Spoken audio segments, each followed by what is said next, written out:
자, 오늘은 어린 양의 혼인잔치라는 제목으로 함께 말씀을 나누도록 하겠습니다. 요한복음에는 표적이 7개가 등장합니다.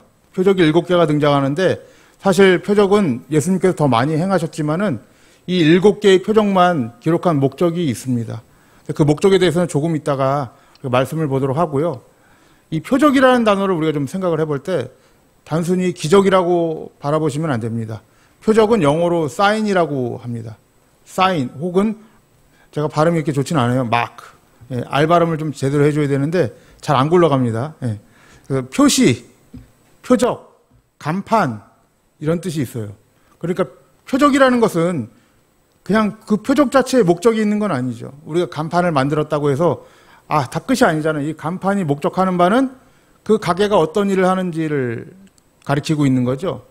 그러니까 이 표지판도 마찬가지로 표지판 자체의 목적이 아니라 표지판은 어딘가 목적지를 안내하는 데 목적이 있지 않습니까? 마찬가지입니다. 표적도 오늘 예수님이 물로 포도주를 만드셨지만 표적 자체의 목적이 있는 것이 아니라 이 표적을 통해서 하나님이 가리키고자 하는 방향이 있다는 거죠. 그 방향이 무엇일까요? 요한복음의 표적은 이미 사도 요한이 다 말씀을 해주고 있어요. 이렇게 결론을 냈어요. 이 표적은 무엇에 대한 것이다. 그 결론이 어디에 나와 있냐면 요한복음 20장에 기록되어 있습니다. 자, 요한복음 20장 30절, 31절 말씀을 보시면은 이렇게 말씀하고 있어요. 우리 함께 한번 읽어보겠습니다. 시작. 예수께서 제자들 앞에서 이 책에 기록되지 아니한 다른 표적도 많이 행하셨으나 오직 이것을 기록함은 너희로 예수께서 하나님의 아들 그리스도이심을 믿게 하려 함이요 또 너희로 믿고 그 이름을 힘입어 생명을 얻게 하려 함이니라 라고 말씀하고 있어요. 요한복음에 기록되지 않은 많은 표적들도 있지만은 오직 이 7개, 엄밀히 말하자면 십자가의 표적까지 8개죠. 부활까지. 이 표적을 기록한 이유는 무엇이냐면 그거죠. 예수 그리스도의 이름을 힘입어서 우리가 생명을 얻게 하기 위해서 표적을 행했다라는 거예요. 표적의 목적지는 그럼 어디에 있습니까? 예수 그리스도의 이름을 힘입어 우리가 생명을 얻는 게 여러분 목적지예요. 그러니까 가나의 혼인잔치도 그렇고 앞으로 나올 7개의 표적들도 다 예수 그리스도를 향하고 있다는 거죠. 그런 목적을 우리가 조금 기억을 하고 이 말씀을 읽을 필요가 있어요. 그래야 우리가 그냥 이 표적에만 바라보는 것이 아니라 예수님이 이렇게 훌륭한 일을 하셨구나만 바라보는 것이 아니라 그 안에서 예수 그리스도의 생명력을 내 안에 채울 수 있기 때문에 그렇습니다. 이것이 굉장히 중요하다고 봅니다. 제가 요한복음을 굉장히 좋아하는 이유가 바로 그런 거예요. 요한복음의 내용들을 보면은 물론 다른 복음서들도 마찬가지지만은 특히 요한복음의 내용을 보면은 굉장히 영적인 의미를 담은 해석들이 존재합니다. 그러니까 다른 복음서에는 예수님이 이렇게 말씀하시고 딱 끝나는데 요한복음에는 이 영적인 의미를 해석을 해줘요. 그래서 너무나도 좋은 것 같아요. 예수님의 대화가 계속해서 나오고 있는데 오늘도 보시면은 마리아와 예수님의 대화가 등장을 해요. 근데 그 대화들을 보면은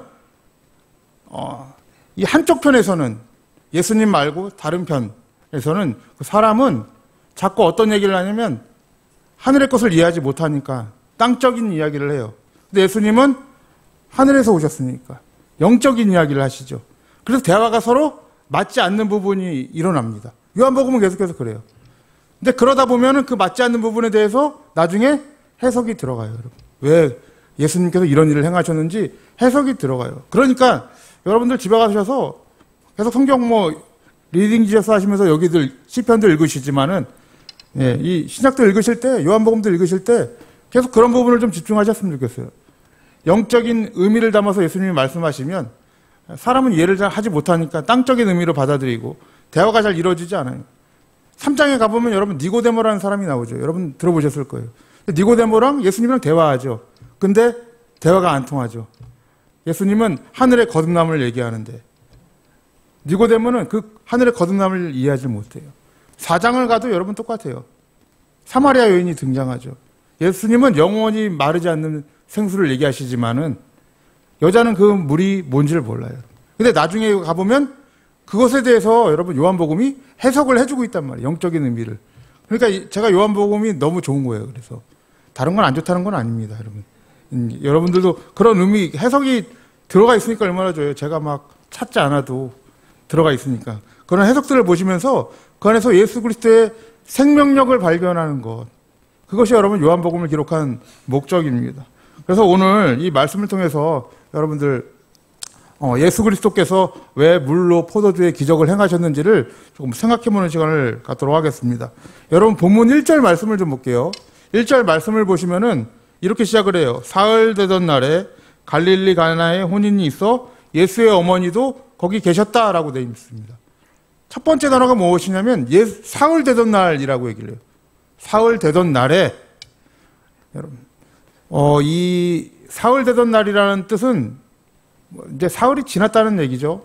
사흘이 지났다는 얘기인데 이 단어가 괜히 쓰여진 게 아니에요. 요한복음 1장에 보면요.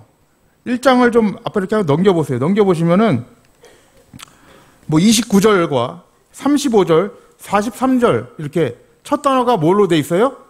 이튿날 이렇게 돼 있어요. 그죠? 29절, 35절, 43절 이렇게 보면 첫 단어만 보세요. 예, 읽지 마시고 이튿날이라고 돼 있어요. 이게 다음 날이란 뜻이에요. 그래서 제가 성경을 읽을 때 왜 이렇게 다음 날이라는 걸 굳이 써놨을까 성경에 좀 의문이 들었거든요. 근데 이것이 날짜를 계산했더라고요. 보니까. 그래서 1장에는 여러분 4일이 등장해요. 다음 날 하면서 4일이 등장하고 2장 되면서 사흘째 되던 날로 시작을 해요. 이렇게 3일이 더 지나는 거죠. 그럼 며칠이에요, 여러분? 4일하고 3일을 더하면 7일이에요, 여러분. 그러니까 7일째 되던 해에 지금 혼인잔치가 이루어지고 있는 거예요. 다시 말하면 안식일이죠, 여러분. 안식일에 지금 혼인잔치가 이루어지는 거예요. 근데 그 혼인잔치는 여러분들 지금 예수님이 말씀하신 혼인잔치는 이 땅의 혼인잔치를 말씀하고 싶은 게 아니겠죠. 이 혼인잔치를 통해서 하늘의 것을 말씀하고 계시겠죠, 여러분들. 그래서 그 의미를 담아서 우리가 조금 이 혼인잔치를 접근할 필요가 있습니다. 오늘 이 첫 번째가 그래서 혼인잔치인데 요한계시록 19장에 가보면은 혼인잔치에 대해서 얘기를 하고 있죠. 어린 양의 혼인잔치, 예수 그리스도와 신부인 교회가 혼인하는 그 장면이 기록되고 있습니다. 그러니까 구원이라는 건 무엇이냐면 여러분들 이런 거죠. 그 예수 그리스도와 신부인 교회가 혼인하는 것이에요. 여러분. 굉장히 중요한 의미를 담고 있어요. 한 몸이 된다는 얘기죠. 그리스도와 우리가 연합해서 한 몸이 되는 게 혼인잔치예요. 물론 우리의 육적인 부분은 한 몸이 되기 어려워요. 그렇죠, 여러분들. 남편하고 나는 지금 한 몸 되어 살고 있다 하시는 분들은 지금 얼굴 표정을 봐도 그런 사람이 어디 있냐 이런 표정이신데 하지만은 이 교회는 예수 그리스도와 신랑 되신 예수 그리스도와 신부인 교회가 하나 되어 혼인잔치가 일어나는 곳이 바로 교회라는 거예요. 그래서 그런 첫 번째 의미를 담아 혼인잔치가 지금 시작이 되고 있는 것입니다. 근데 이 혼인잔치에 문제가 생겨요. 여러분들 다 아시죠? 무슨 문제가 생깁니까? 포도주가 떨어졌다라고 얘기를 해요. 3절 보시면은 포도주가 모자라다라고 돼 있어요. 그러니까 모자라다고 돼 있어서 이게 뭐 아직 조금은 남아있구나 이렇게 생각하실 수 있는데 원문을 보면은 이미 다 떨어졌다 이런 말이에요. 포도주가 없다. 동이 났다. 그런데 이때 예수님의 어머니가 뭐라고 하시느냐면 이렇게 말씀을 하십니다. 3절을 보시면은 예수의 어머니가 예수에게 이르되 저희에게 포도주가 없다 하니라고 돼 있어요. 여러분들 원래 이스라엘의 혼인잔치에서는 포도주는 항상 예비되어 있어요. 왜냐하면 이스라엘 혼인잔치는 우리나라처럼 하루 치르는 게 아니에요. 보통 수요일에 시작해서 일주일 내지 2주일을 치르게 됩니다. 아주 듣기만 해도 막 너무 지긋지긋하죠. 이 잔치를 치를 계획을 하니까. 근데 이스라엘의 혼인법이 그랬어요. 2주 동안 잔치를 하려면 뭘 많이 예비를 해놔야 돼요. 먹을 것들 많이 예비하고 그 중에 제일 중요한 게 포도주예요. 포도주는 떨어지면 안 돼요. 항상 예비가 돼 있어야 돼요.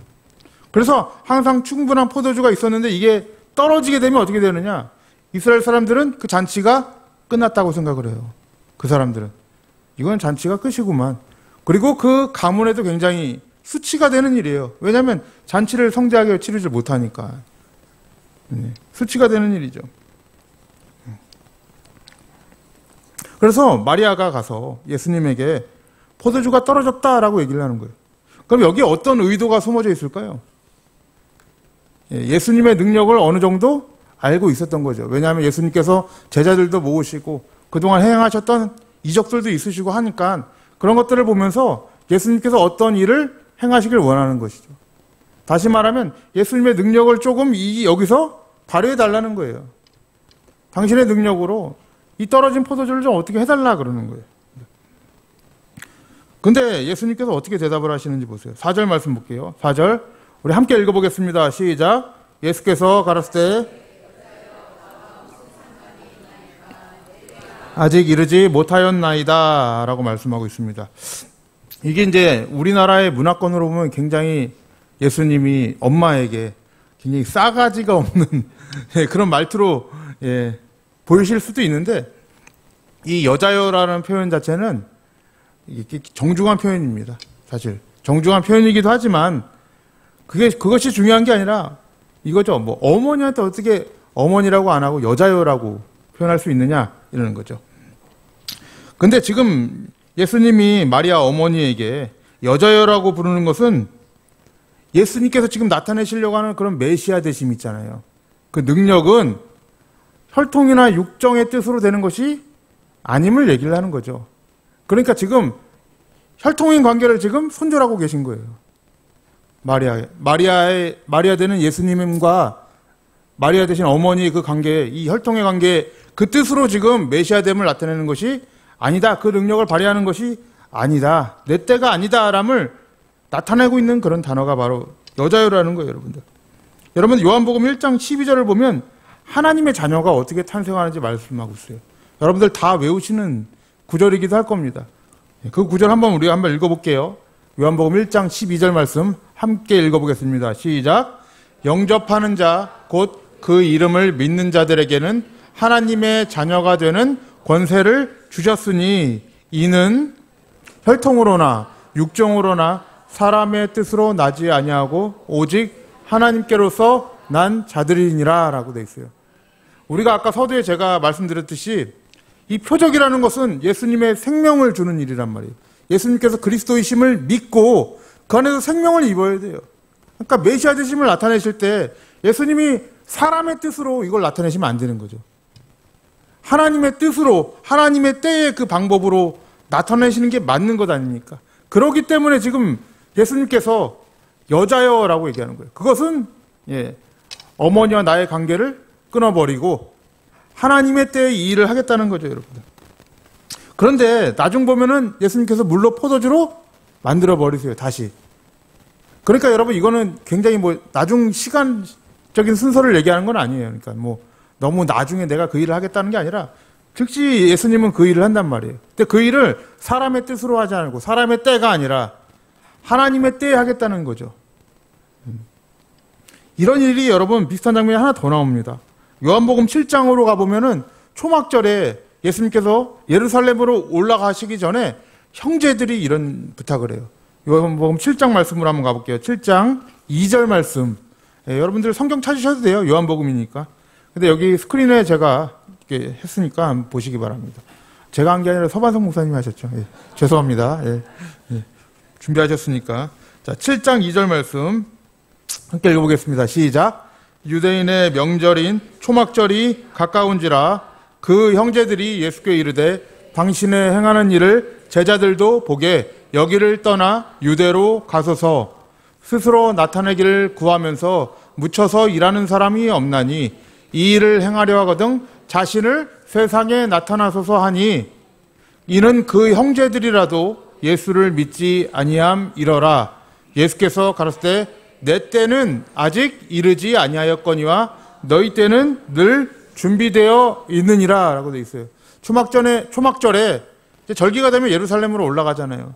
근데 형제들이 원하는 건 무엇이냐면 하루속히 지금 수많은 이적들을 보이시면서 예루살렘에서 한번 짠 하면은 예수님의 능력이 그냥 딱 전파되지 않겠느냐. 자신을 한번 나타내 보이라는 거예요, 여러분. 6장만 가도 여러분들 어떤 이적을 행합니까? 예수님이 오병이어의 기적을 행하고 있단 말이에요. 그러한 기적을 행하시는 분인데 한 번쯤 나타내시면 얼마나 좋겠냐. 아마 이것이 우리가 바라는 메시아가 아닐지도 모릅니다.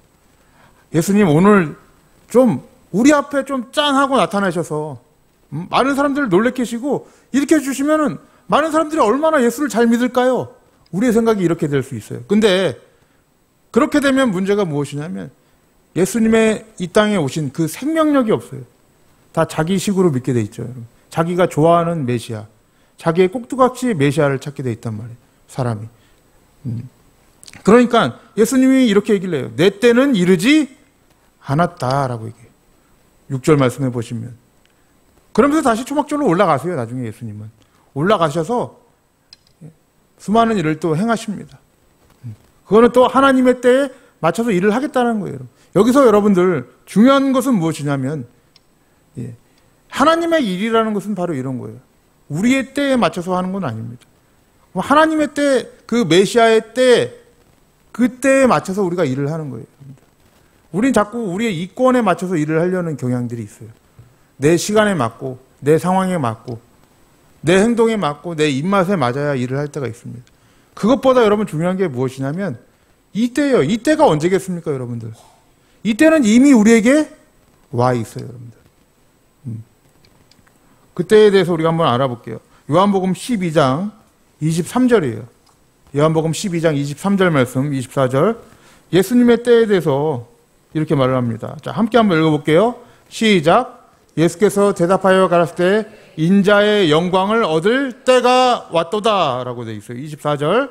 내가 진실로 진실로 너희에게 이르노니 한 알의 밀이 땅에 떨어져 죽지 아니하면 한 알 그대로 있고 죽으면 많은 열매를 맺느니라 라고 되어 있습니다. 그러면 이 말씀만 딱 읽어도 이 때가 어느 때인지 알겠죠? 한 알의 밀이 떨어져서 많은 열매를 맺는 것, 떨어져 죽어서 많은 열매를 맺는 것, 예수 그리스도의 십자가 사건을 지금 말씀하고 있는 것입니다. 그러니까 여러분, 인자가 영광을 얻을 때가 언제예요, 여러분? 바로 이 십자가의 때예요, 여러분들. 예수님께서 영광을 찬란하게 보이신 때가 바로 이 십자가의 때인 거예요, 여러분들. 그래서 성경에서도 얘기하잖아요. 그 독생자의 영광을 볼 때 뭐가 충만하더라? 은혜와 진리가 충만하더라 라고 말씀하고 있는 거예요. 그 영광의 때가 언제냐면 이 십자가의 때인 거예요, 여러분들. 이 때는 여러분 우리에게 이미 왔죠, 여러분들. 그러니까 우리는 어느 때에 맞춰서 일을 하냐면, 사역을 하냐면 바로 이 십자가의 때에 맞춰서 사역을 하는 거예요, 여러분들. 예수 그리스도의 그 때에 맞춰서 그 십자가 부활의 말씀을 들고 우리가 일을 하는 거예요. 때를 얻든지 못 얻든지 전파하는 것입니다. 왜? 우리에게 때가 왔기 때문에 그런 것입니다.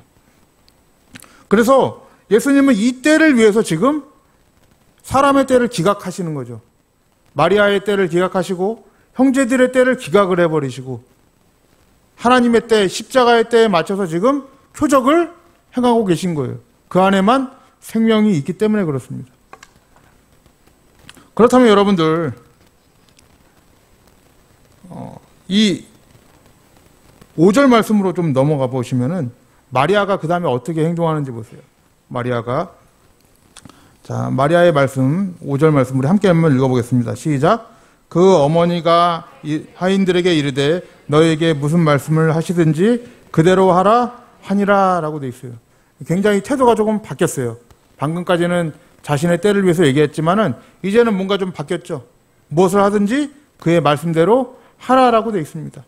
이때가 전환이 되면서 갑자기 내용이 전환이 돼요. 6절 말씀 보시면은 벼랑간 이런 말씀이 되어 있습니다. 6절 말씀에 거기 유대인의 결례를 따라 두 세통 드는 돌 항아리 6이 놓여 있다라고 되어 있습니다.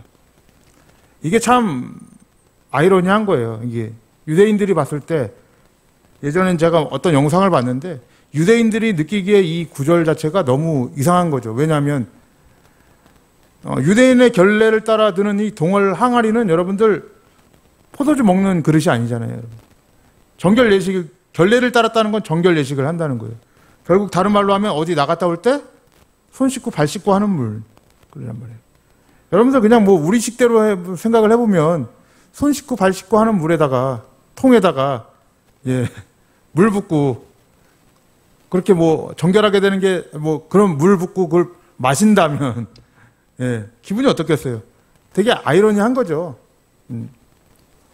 그게 참 말이 안 되는 뭐 이런 모순적인 부분이다라고까지 얘기하는데 이것을 지금 얘기하는 이유가 있습니다. 여러분, 이 항아리에다가 예수님이 어떻게 했냐 그러면 7절 말씀에 저희에게 이르시되 항아리에 물을 채우라고 얘기하세요, 여러분들. 그 말씀하시는 이유는 이 항아리가 지금 비어 있다는 얘기예요, 여러분. 텅 비어 있다라는 거예요. 이걸 여러분들 이 떨어진 포도주의 혼인잔치나 텅 비어 있는 이 유대인의 항아리는 상징적인 의미로 지금 기록이 되어 있는 거예요. 세상의 잔치를 우리가 비교했을 때 바로 그런 것이죠. 세상의 혼인잔치는 떨어진 포도주와 같이 분명한 한계가 있다는 거죠. 거기서 기쁨을 추구하고 쾌락을 추구하는 데는 분명한 한계가 있습니다. 여러분들 오늘날의 혼인잔치는 단지 신랑과 신부의 혼인 서약을 하는 것이 아니잖아요, 여러분들. 오늘날 혼인잔치는 얼마나 자기의 영광을 추구합니까? 생각을 해보시면은 이게 단순히 남녀 한둘의 문제가 아니라 가문의 문제잖아요. 우리 가문이 얼마나 성대하게 결혼식을 잘해서 우리의 어떤 지위와 체면을 지키는 문제 아닙니까? 그렇지 않아요, 여러분들? 그러니까 좋은 예식장도 구해야 되고 남들보다 더 좋은 예단도 있어야 되고 예물도 있어야 되고 그래서 거기서 좀 더 명예를 얻고 지위를 얻고 영광을 얻어서 그런 쾌락들을 추구하는 데 목적이 있지 않습니까, 여러분들? 오히려. 근데 그런 것들이 분명한 한계가 있다는 걸 보여주고 있는 거예요. 유대인의 결례를 따라서 든 이 항아리도 마찬가지예요. 이 항아리도 여러분들 이걸로는 정결 예식이 불가능하다는 걸 지금 나타내고 있는 거예요. 한계가 있다는 걸 나타내고 있는 거예요. 즉 떨어진 포도주의 혼인잔치나 떨어진 텅 비어있는 이 돌 항아리나 같은 의미를 담고 있는 거죠. 지금. 그래서 예수 그리스도가 빠진, 하나님이 빠진 이 혼인잔치는 분명한 한계가 있고 하나님이 빠진 정결 예식, 유대인의 전통은 떨어진 포도주 잔치나 마찬가지다라는 걸 비유하고 있는 거예요. 근데 그 텅 빈 항아리에 무엇이 채워집니까? 7절 말씀 보시니까 물이 채워져요, 여러분들. 근데 물 전에 사실은 7절에 예수께서 저희에게 이르시되라고 얘기를 해요. 그럼 말씀이 채워지는 장면이에요, 여러분들. 그리스도의 말씀이 지금 등장하고 있는 거예요. 텅 빈 유대인의 항아리, 떨어진 그 포도주 잔치집 자리에 예수님의 말씀이 떨어져요. 말씀이 떨어져서 그 말씀으로 물을 채우고 있는 장면이에요, 여러분들. 그래서 9절 말씀을 보시면은 예수님께서 하인들을 시켜서 이 물로 된 포도주를 갖다 주라고 하죠, 연회장에게. 근데 연회장이 이렇게 반응을 합니다. 자, 9절 말씀 우리 함께 읽어볼게요. 시작. 연회장은 물로 된 포도주를 맛보고 어디서 났는지 알지 못하되 물떠온 하인들은 알더라. 연회장이 신랑을 불러 말하되 사람마다 먼저 좋은 포도주를 내고 취한 후에 낮은 것을 내거늘 그대는 지금까지 좋은 포도주를 두었도다 하니라 라고 되어 있어요. 이 말씀을 통해서 물이 포도주로 변했다는 걸 확인을 했죠. 연회장을 통해서. 연회장이 알 수 없는 본질이 변했다는 거예요. 물이 포도주로 변했다는 것은 본질적인 변화를 얘기를 하는 거예요. 즉 하나님께서, 예수님께서 지금 물로 포도주의 기적을 행하신 것은 다른 변화가 아니라 우리의 본질적인 변화를 추구하고 계신다는 것이죠. 우리 안에 어떤 본질적인 변화가 필요할까요, 여러분들? 예전에는 하나님이 없던 그런 사단의 자녀에서 지금은 하나님의 이름을 힘입어 하나님의 자녀가 된 권세를 누리고 있지 않습니까, 여러분들? 그러니까 그러한 일은 어떨 때 일어납니까? 다시 말하지만 우리의 육신 안에 말씀이 부어질 때 일어나는 일이에요. 성경에 여러분 물과 포도주는 항상 같이 가는 경향이 있어요. 물은 포도주로, 포도주는 성령으로 상징하는 바가 있습니다. 정결을 상징하고 있고 우리의 속죄를 상징하고 있고 우리의 영혼의 갈증을 해결할 수 있는 생명수를 상징할 수 있는 것이 바로 이 포도주와 물입니다, 여러분. 그래서 이 육신의 예수 그리스도라는 생명수 포도주가 부어질 때 어떤 일이 일어나는 거예요, 여러분들? 본질적인 변화가 일어나는 거예요, 우리 안에. 그게 부어지지 않으면 말씀이 부어지지 않으면 그 어느 누구도 본질적인 변화를 일으킬 수가 없어요, 여러분들. 유대인들처럼 정결 예식을 따라서 행하는 것들로는 이루어질 수 없는 일이에요, 여러분들. 오직 예수 그리스도의 생명력 있는 말씀으로만. 그래서 말씀이 육신이 되어 우리 가운데 거할 때 그때 어떤 일이 일어나는 거예요? 본질적인 변화가 일어나는 거예요. 하나님의 자녀로서의 본질적인 변화가 일어나는 것입니다. 그래서 베드로전서 1장 23절을 보면은 우리에 대해서 이렇게 얘기를 합니다. 자, 우리 한번 읽어볼게요. 베드로전서 1장 23절 함께 읽어보겠습니다. 시작. 너희가 거듭난 것이 썩어질 씨로 된 것이 아니요 썩지 아니할 씨로 된 것이니 하나님의 살아있고 항상 있는 말씀으로 되었느니라. 우리가 어떻게 다시 태어났대요? 예, 하나님의 말씀으로 다시 태어났대요. 그러므로 24절 말씀. 그러므로 모든 육체는 풀과 같고 그 모든 영광이 풀의 꽃과 같으니 풀은 마르고 꽃은 떨어지되 오직 주의 말씀은 세세토록 있도다 하였으니 너에게 전한 복음이 곧 이 말씀이라 라고 되어 있어요. 우리 육체에 대해 분명히 정의하고 있어요. 그리고 우리가 추구하는 세상의 영광에 대해서도 분명히 정의하고 있어요. 어떻게 정의하고 있습니까? 우리의 육체는 풀과 같다는 거예요. 풀과 같이 언젠간 마르게 되어 있습니다. 그리고 우리가 추구했던 영광도 꽃과 같아요. 언젠간 떨어지게 되어 있다는 거예요. 근데 여러분 이걸 모르는 사람이 있겠습니까? 다 알아요. 우리 언젠간 그거 못 가져가고 죽는다는 거 다 알고 있습니다. 근데 그 다음이 문제죠. 그럼 어떻게 살아야 됩니까? 다른 게 아니에요. 그 풀과 같은 육체, 그 육체 안에 뭘 채우는 거예요? 말씀을 채우는 거예요. 영원한 말씀을 채우는 것이 바로 생명으로 가는 일이에요. 그러니까 예수님이 우리의 말씀으로 오셨다라고 얘기를 하는 거예요. 요한복음에서. 그 말씀이 우리 육신 안에 채워질 때 어떤 일이 일어납니까? 우리 안에 영원한 생명의 일이 일어나는 거예요. 변화가 일어나는 거예요. 그것이 여러분 우리가 가지고 있는 구원이에요. 그런데 여러분 이 말씀이 없이는, 말씀을 채우지 않고서는 그 누구도 그 변화를 이룰 수가 없습니다. 그래서 우리가 무엇보다 중요한 것은 항상 우리의 인생 속에서 우리 육체 안에 말씀으로 채우는 거예요. 제가 오늘 돌 항아리를 얘기를 했고 뭐 떨어진 포도주 혼인잔치를 얘기했지만 여러분 그것은 우리의 인생과도 같은 거예요. 사실은 멀리 있지 않다는 거예요. 우리의 이야기예요. 우리의 이야기. 하나님이 없는 그 인생 가운데 여러분 우리는 떨어진 포도주 잔치를 어쩌면 추구하고 있는 거예요. 것일지도 모릅니다. 하나님이 없는 인생이라면, 예수가 없는 인생이라면 아무리 정결한 것을 추구할지라도 텅 빈 돌 항아리와 마찬가지라는 거예요. 근데 그 인생 가운데 어떤 일이 일어나야 되는 거예요? 예수 그리스도의 생명력 있는 이 말씀이 부어질 때 물이 포도주가 변한 것처럼 우리의 인생이 어떻게 변화가 됩니까? 사망에서 생명으로, 멸망에서 영생으로 변화되는 거예요. 본질적인 변화입니다, 여러분. 그 이름을 힘입어 우리가 생명력을 얻고 살아가는 거예요. 그래서 우리가 이 땅에서 살아갈 때 우리는 이런 그리스도와 나의 어떤 하나된 혼인잔치 안에서 좀 살아가셨으면 좋겠어요. 좀 기쁨을 누리시며 살아갔으면 좋겠습니다.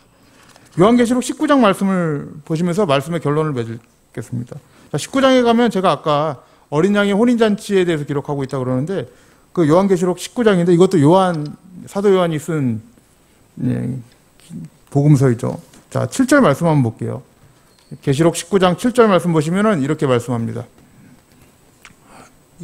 우리가 이게 없나요? 제가 읽어드릴게요. 예, 있네요. 자, 함께 읽어보겠습니다. 시작. 우리가 즐거워하고 크게 기뻐하여 그에게 영광을 돌리세 어린 양의 혼인 기약이 이르렀고 그 아내가 예비하였으니 그에게 허락하사 빛나고 깨끗한 세마포를 입게 하셨은즉 이 세마포는 성도들의 옳은 행실이라 하더라. 천사가 내게 말하기를 기록하라. 어린 양의 혼인잔치에 청함을 입은 자들이 복이 있도다 하고 또 내게 말하되 이것은 하나님의 참되신 말씀이라 하기로라고 되어 있습니다. 어린 양의 혼인잔치에 참여를 받은 자들이 뭘 입고 있냐면 그 신랑이 준 세마포를 입고 있어요. 신랑의 옷을 입고 있어요. 다시 말하면 우리는 예수의 옷을 입고 있는 자들이라는 거예요. 신랑 대신 예수님의 옷을 입고, 이 예수님의 옷을 입은 걸 뭐라고 얘기하냐면 성도들의 옳은 행실이라고 얘기해요. 정확하게 번역하면 성도들의 의로움이란 얘기입니다. 그것이 우리의 의로움이란 얘기예요. 그런데 구절을 보니까 그런 신부들의 이름이 있어요. 그 이름이 뭐냐면, 다시 한번 구절 띄워주시겠어요? 천사가 말하기를 기록하라 하면서 어린 양의 혼인잔치에 청함을 입은 자들이 복이 있도다 하고, 이것은 이들은이에요. 정확하게 봐요. 이들은 하나님의 말씀이다 라고 얘기해요, 여러분. 하나님의 백성을 가리켜서 말씀이라고 이름하여요, 여러분들. 왜 그럴까요? 이거는 요한복음 1장 14절에 말씀한 것 같아요. 우리 육신 안에 뭐가 채워졌기 때문에? 말씀이 채워졌기 때문에 그래요. 말씀이 육신이 되어서 우리 가운데 오신 그 예수님, 그리고 장막을 치셔서 영원히 거하시는 그 예수님이 계시기에 우리를 말씀이라고 부릅니다. 말씀으로 채워지는 것, 그것이 바로 본질적인 변화입니다. 오늘 물이 포도주가 어떻게 변화되었습니까? 예수의 말씀으로 변화되었습니다. 그런 본질적인 변화가 우리 안에 지금 일어나는 거예요, 여러분들. 그 생명력이 우리 안에 일어나는 것입니다. 사랑하는 성도님들, 오늘 이 말씀을 들으시고 우리 인생 가운데 좀 이렇게 살았으면 좋겠어요. 그냥 나 혼자서 어떻게든 긍긍전전하면서 신앙을 잘 지키며 살아가는 그런 모양들이 아니라 정말 신랑 되신 예수님과 날마다 혼인잔치를 이루며 살아갔으면 좋겠습니다. 그분의 옷을 입고 그분의 말씀을 입고 그분의 말씀으로 채워서 정말 거기서 위로를 받고 기쁨을 얻는 일들이 우리 안에 일어났으면 좋겠어요. 우리의 신앙이 힘든 것은 바로 거기일 수 있습니다. 예수가 없는 신앙이기 때문에 힘들 수 있습니다, 정말. 그러나 그리스도와 함께하는 그 신앙이 정말 기쁘고 정말 생명이 있는 것입니다. 이 생명력 안에서 살아가시는 우리 성도님들 되시기를 주님의 이름으로 축복합니다.